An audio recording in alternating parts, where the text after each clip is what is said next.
आए ना। अब एक बात याद रखो, अगर आज आप खामोश बैठे रहेंगे तो कल कोई आकर बोलेगा इनको यहां से भी उठा दो, इनको डरा दो। मेरा पैगाम यही है कि वोट की अहमियत को समझो। ये जमहूरियत है और जमहूरियत में आपको अपना वोट डालना पड़ेगा। डरने और घबराने की जरूरत नहीं है।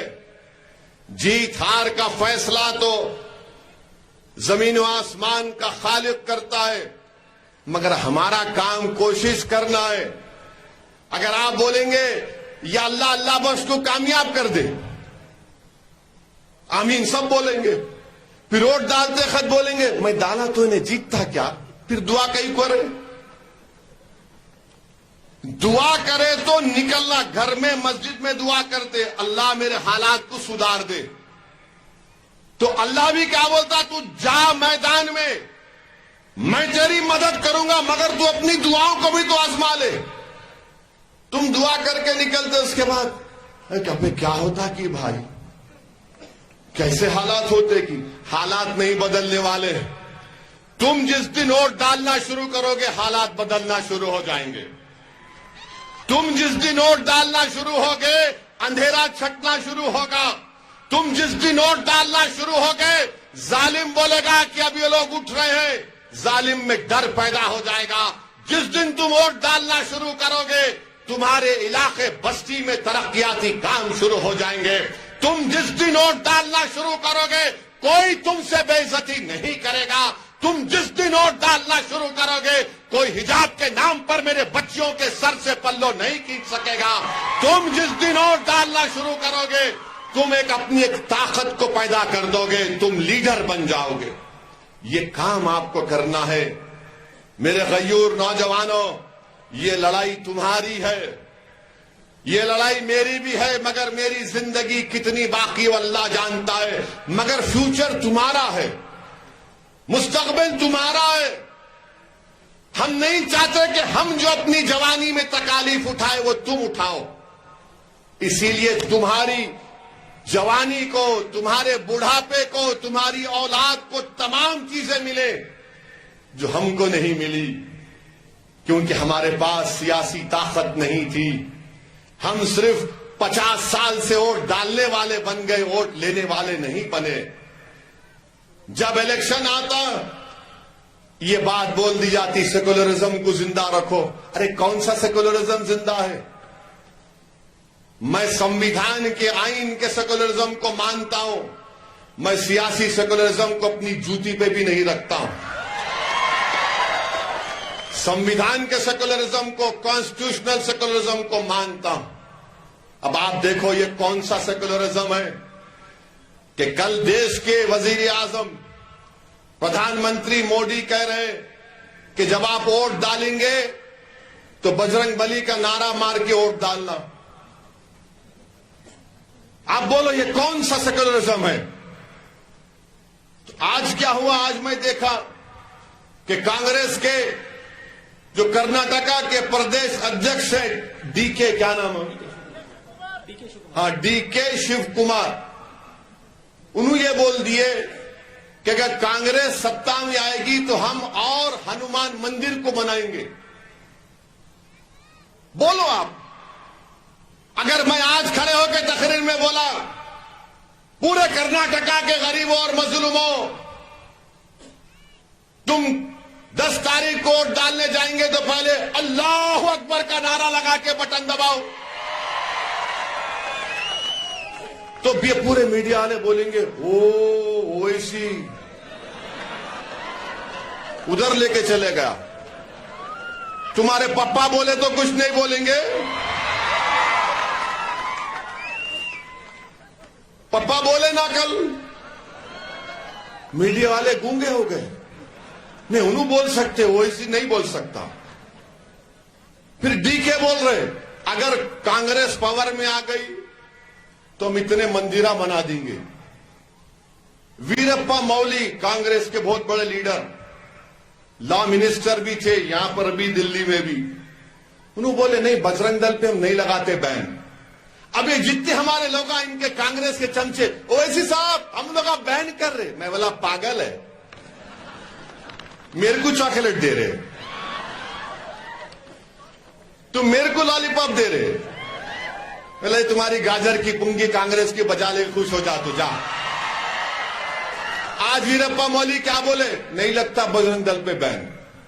उन्होंने बोले आज देखो जाके, हमारे लोग अरे बोल दिए रे भाई, बोल दी तो खुश, ऐसा खुश जैसा आसमान से गुलाब जामुन गिरा इनके मुंह में। ये तुम्हारी खुशी नहीं है, तुम्हारी बेबसी है, तुम्हारी कमजोरी है, तुम्हारी बुज़दिली है। अरे डरना किसी के बाप से नहीं, सिर्फ अल्लाह से डरो। उन्होंने बैन लगाते हैं, इन्हों खुश हो रहे, बैन लगाए तो क्या होता रे। अब तो वो भी नहीं लगने वाला।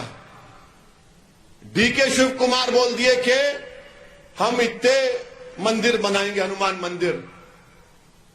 क्या आप नहीं चाहते कि अल्पसंख्यक समाज के मुसलमानों का जो तालीम में पीछे हैं, उनके लिए स्कूल खोले जाए? आप नहीं चाहते स्कूल नहीं होना आपको?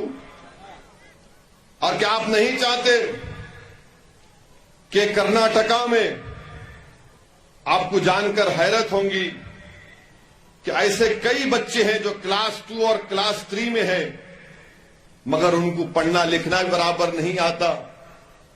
और डीके शिव कुमार बोल रहे कि हम जो है, क्या बोले वो, we have a commitment to the development of Anjaneya temples across the state. If the Congress party comes to power, our party will also prioritise the construction of new Hanuman temples in various parts of the state.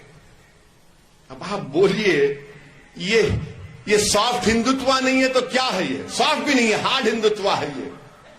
और वो कांग्रेस के जो लोग जो उनकी गुलामी करने से थकते नहीं, अब बोलो जवाब दो, अब बोलो जवाब दो। डीके के बयान पर आप जवाब दो, आपको क्या बोलना है?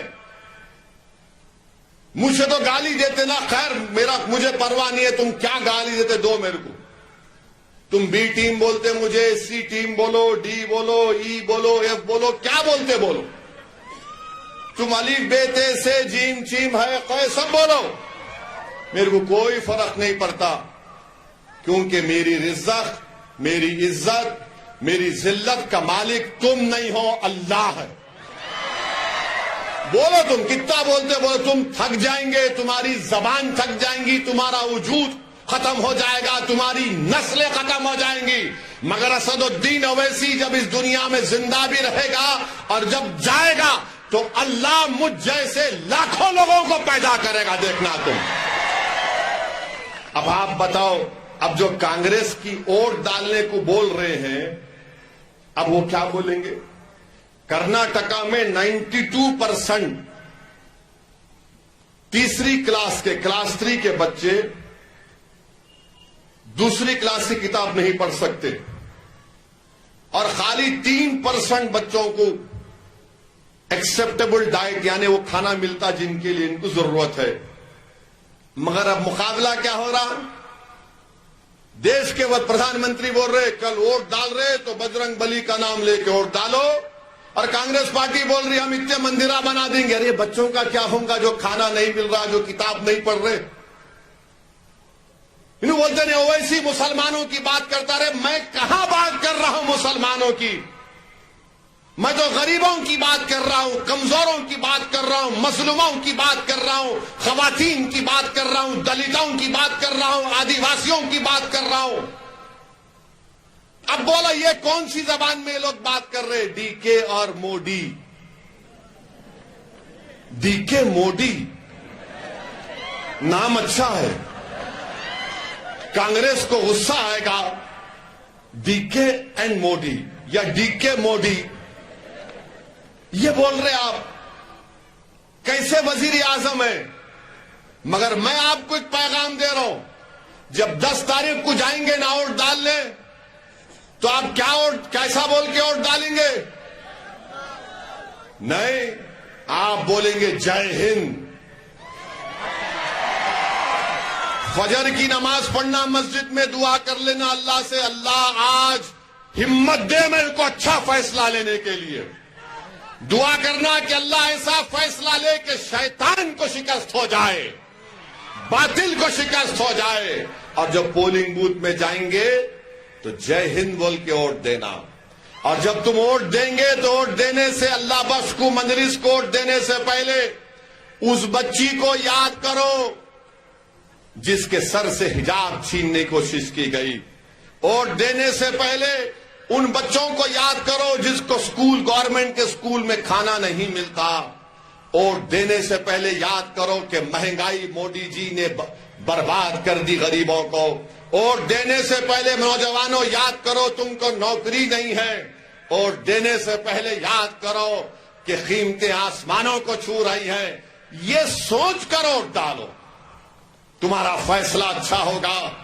हम बीजेपी को हराना चाहते हैं और हम उम्मीद करते हैं कि बीजेपी की सरकार कर्नाटका में नहीं बनेगी। मगर बीजेपी को हराना सिर्फ ओवैसी की जिम्मेदारी नहीं है।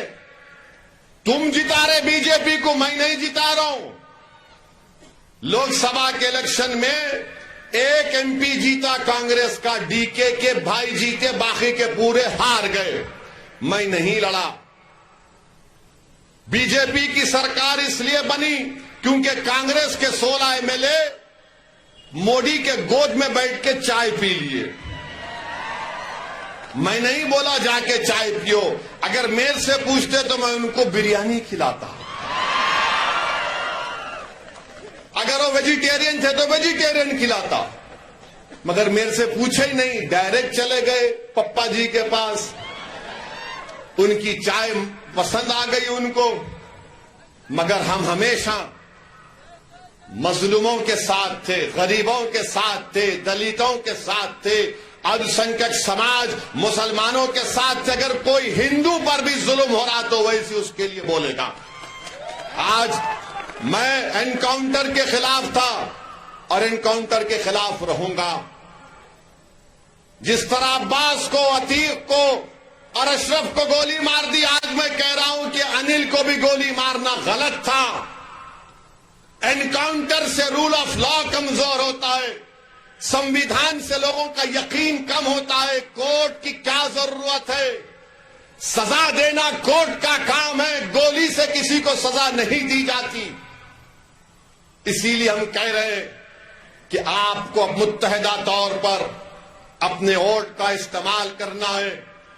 जहां पर आप तमाम लोग आए हैं, मेरी आपसे गुजारिश है कि आप मेरी इस बात को, नौजवानों से मेरी अपील है, चाहे वो हमारे बेटे हो या बेटियां हो, आप लोग डिजिटल टेक्नोलॉजी को मुझसे ज्यादा समझते हैं। आप मेरी इस बात को पूरे व्हाट्सएप में, इंटरनेट में शेयर करिए। इसमें कोई भड़काऊ भाषण नहीं है।